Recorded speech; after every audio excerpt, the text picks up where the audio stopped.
काका बोजूले उहाँहरूको जमानाको मिठो गीत सुनाउन लागिराख्नु भएको छ। ल स्टार्ट बोजू।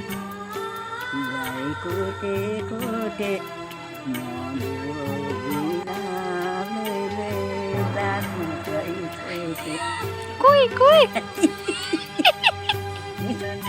अब अरू अरू अरू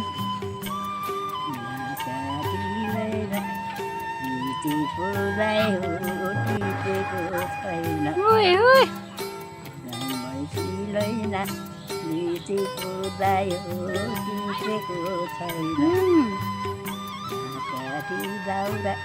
मायाको बस्ता नानीको छौरा ओए ओए बसौली ल धन्यवाद भन्नु न। धन्यवाद साह्रो भयो टाइम गर्छ मेरो भिडियो हेरिदिनु भएको भन्नु। मेरो भिडियो मगर कुरा भन्दिनँ बोजू। धन्यवाद हो छ नै हिँगौ मगर कुरा थिएन पर्सी बिसान्ने कुरा नजर्माने छान्ने नाकु नमिल्दा सुनि नाच्नु मामा परिया नाकु गयो मिजाले खानु भान्जी नाकु छान्ने सानो भन्नु